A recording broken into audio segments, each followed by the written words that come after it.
Kasih saya waktu 3 menit, saya akan menjelaskan kepada teman-teman semuanya bagaimana orang kok bisa kena penyakit yang namanya infeksi saluran kemih. Sekali lagi ini adalah berdasarkan dari pengalamanku pribadi dan aku punya rekam medisnya.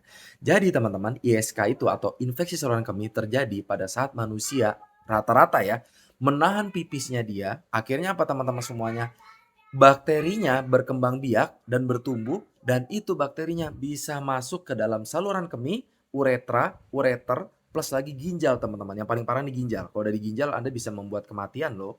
Dan ini teman-teman, ketika sudah seperti itu akhirnya apa? Kita jadinya sakitnya luar biasa. Kondisi ini aku alamin beberapa tahun yang lalu teman-teman. Mungkin sekitar 4 tahun, 3 tahun lah, 3 tahun yang lalu. Waktu itu aku kondisi lagi menuju ke Yogyakarta naik kereta.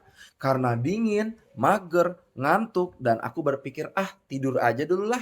Paling juga nanti sedikit lagi sampai." Ya udah teman-teman, akhirnya aku tidur dan betul teman-teman pas aku bangun-bangun udah mendekati Yogyakarta.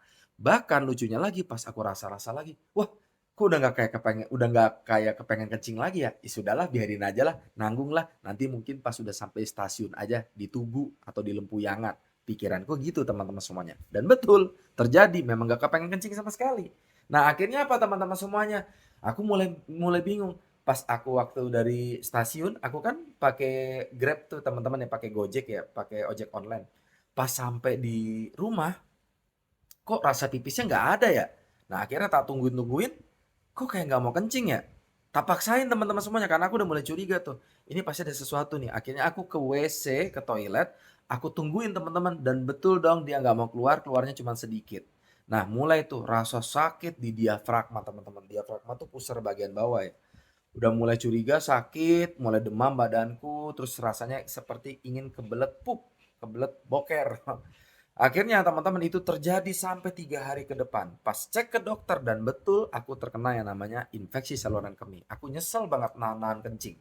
Jadi kondisi ini biasanya paling lumrah terjadi pada saat orang menahan kencing sampai rasa kencingnya sudah hilang teman-teman semuanya. Akhirnya apa teman-teman? Dokter nyaranin sama aku untuk konsumsi yang namanya antibiotik. Dan aku benar minum, tapi mohon maaf jujur ya, aku nggak cocok karena badanku jadi menggigil, jadi meriang. Makin nggak nyaman, disitulah aku mulai makin panik. Untungnya ada salah satu temanku ngasih tahu kepada aku, ada antibiotik yang sifatnya ini alami dan nggak se ekstrim dari obat dokter. Aku coba dong teman-teman semuanya. Dan betul, 6 jam aku minum, aku akhirnya udah bisa pipis, udah nggak sakit, dan alhamdulillah aku udah sembuh total sampai sekarang. Buat teman-teman yang nggak percaya, silahkan klik di bio, ngobrol di WA. Nanti aku akan tunjukin herbalnya seperti apa, dan aku akan tunjukin rekam medisku full kena infeksi saluran kemih.